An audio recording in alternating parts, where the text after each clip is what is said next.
नमस्कार, मेरा नाम विधि शर्मा है। जैसा कि आप सब जानते हैं, हाल ही में विधानसभा के 5 राज्यों में चुनाव संपन्न हो चुके हैं और नतीजे भी जल्द ही आने वाले हैं। आमतौर पर ये देखा जाता है कि चुनावों में चुनाव हारने वाली पार्टी अक्सर ईवीएम से छेड़छाड़ और काउंटिंग की गलतियों की बात करना शुरू कर देती है। तो शायद इस बार भी ऐसा देखने को मिल सकता है, लेकिन ये कितना सही है और कितना गलत, ये तो केवल इलेक्शन कमीशन ही बता सकती है। एक सवाल ये भी उठता है कि क्या ईवीएम के साथ छेड़छाड़ करना संभव है? और क्या एक सवाल आपके दिमाग में ये भी आता होगा कि कैसे ये पूरी इलेक्टिंग प्रोसेस होती है, किस तरीके से वोटों की गिनती और रुझान की प्रक्रिया न्यूज़ चैनल्स पर दिखाई जाती है।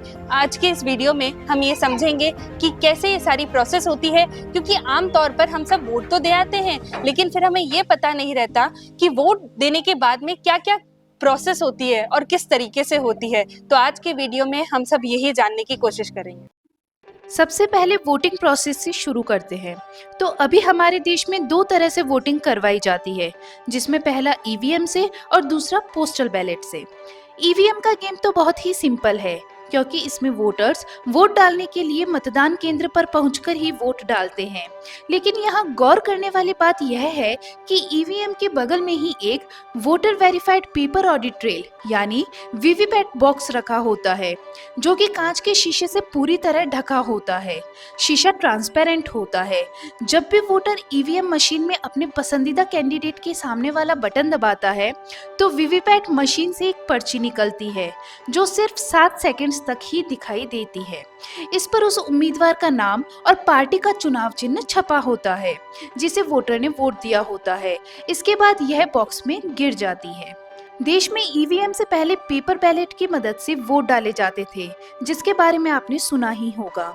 लेकिन अगर ईवीएम की बात करें तो चुनाव आयोग ने पहली बार 1977 में ईवीएम से चुनाव करवाने के बारे में सोचा था। इसके लिए electronics corporation of India limited यानी ECIL को डिजाइन ईवीएम मशीन को तैयार करने की जिम्मेदारी दी गई थी, जिसके बाद साल 1979 में पहली बार ईवीएम का एक मॉडल तैयार किया गया और चुनाव आयोग ने 6 अगस्त 1980 को राजनीतिक दलों के सामने इसकी प्रेजेंटेशन की।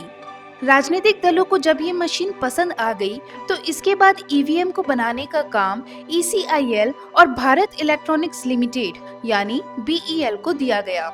इसके बाद सबसे पहले मई 1982 में केरल में आम चुनाव के दौरान ईवीएम का इस्तेमाल किया गया। हालांकि ईवीएम से चुनाव करवाने का कोई कानून उस समय नहीं था। इसके बाद 1989 में संसदीय चुनावों में ईवीएम के उपयोग के लिए कानून बनाया गया।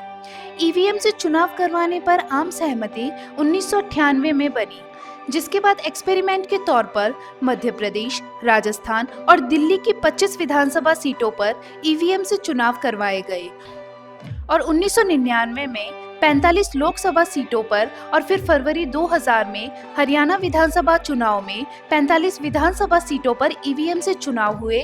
जब इन सभी जगहों से पॉजिटिव रेस्पॉन्स हासिल हुए, तो फिर 2001 में पहली बार तमिलनाडु, केरल, पुडुचेरी और पश्चिम बंगाल में सभी विधानसभा सीटों पर ईवीएम से चुनाव करवाए गए। इसके बाद से ही सभी चुनाव के लिए ईवीएम का प्रयोग किया जाने लगा। 2004 के लोकसभा चुनाव में देश की सभी 543 सीटों पर ईवीएम से चुनाव हुए थे और उस दौर में ईवीएम की संख्या 10 लाख से अधिक थी। इसके अलावा यदि दूसरे प्रोसेस यानी पोस्टल बैलेट की बात करें, तो जैसा कि नाम से ही पता चल रहा है, इसमें वोटिंग डाक के जरिए किया जाता था। पोस्टल बैलेट एक डाक मतपत्र होता है। यह 80 के दशक में चलने वाले पेपर बैलेट्स पेपर की तरह होता है। चुनाव में इसका इस्तेमाल उन लोगों के द्वारा किया जाता है जो अपनी नौकरी के कारण अपने चुनाव क्षेत्र में मतदान नहीं कर पाते हैं। जब ये लोग पोस्टर की मदद से वोट डालते हैं, तो इन्हें सर्विस वोटर्स कहा जाता है। चुनाव आयोग ने पोस्टल बैलेट से वोट देने का अधिकार कुछ ही लोगों को दिया हुआ है। इसमें सेना में काम कर रहे सैनिक, अर्धसैनिक बल, चुनाव के काम में लगे हुए कर्मचारी और विदेशों में रहने वाले भारतीय अधिकारी शामिल हैं। पोस्टल बैलेट में मतदाता को इसके लिए चुनाव आयोग से मिले फॉर्म 13B में दिए गए निर्देशों के अनुसार अपने पसंद के उम्मीदवार के नाम के सामने एक क्रॉस या सही का निशान लगाकर अपना वोट डालना होता है। फिर वही निशान लगाकर पेपर के छोटे लिफाफे के अंदर डालकर उस लिफाफे को बंद कर दिया जाता है। इस लिफाफे पर फॉर्म 13B का लेबल चिपका दिया जाता है। उस पर साइन करके चुनाव अधिकारी से भी ऑथराइज्ड करवाया जाता है। पोस्टल बैलेट से वोट डालने वाला वोटर निर्धारित प्रारूप में अपना बैलेट डाक के जरिए या सीधे संबंधित जिले के रिटर्निंग ऑफिसर तक भेजता है। रिटर्निंग ऑफिसर उस बंद लिफाफे को बिना खोले मतपेटियों में रख देता है। मतपेटी को निर्धारित समय पर मतगणना स्थल पर बने स्ट्रॉन्ग रूम में जमा कर दिया जाता है। फिर ये मतगणना वाले दिन ही खुलता है। ये तो हो गई दोनों प्रोसेस के बारे में पूरी जानकारी। अब आइए आपको बताते हैं कि मतगणना के दिन दोनों तरीकों से पड़े वोटों की गिनती आखिर होती कैसे है। मतदान खत्म होने के बाद कड़ी सुरक्षा के बीच पोलिंग ऑफिसर ईवीएम को मतगणना केंद्र पर बने स्ट्रॉन्ग रूम मतगणना वाले दिन अलग अलग चरणों में मतों की गिनती होती है। हर चरण में 14 ईवीएम खोली जाती है। आमतौर पर एक बूथ पर एक ईवीएम मशीन लगी होती है और हर बूथ को करीब 1200 वोटर्स के लिए बनाया जाता है। 60% से 70% वोटिंग के हिसाब से हर बूथ पर 750 से 850 वोट पड़ते हैं। इस हिसाब से हर राउंड में 14 ईवीएम से करीब 10,000 से 12,000 वोट गिने जाते हैं। क्योंकि एक राउंड में चुनाव आयोग 10 से 12,000 वोट ही गिन सकता है, इसलिए चुनाव आयोग ने हर राउंड में 14 ईवीएम के वोट गिनने की पॉलिसी बनाई हुई है। काउंटिंग हॉल में बांस और लकड़ी के बल्लियों से घेरकर चारों तरफ एक बैरिकेडिंग बनाई जाती है, जिसके अंदर 14 टेबल लगे होते हैं। हर टेबल पर एक ईवीएम मशीन के वोट गिने जाते हैं। इस बैरिकेडिंग में एक तरफ ब्लैक बोर्ड होता है। हर राउंड की गिनती के बाद सभी प्रत्याशियों के मिले वोटों को इसी ब्लैक बोर्ड पर लिखा जाता है। एक बूथ की ईवीएम मशीन को एक टेबल पर रखा जाता है।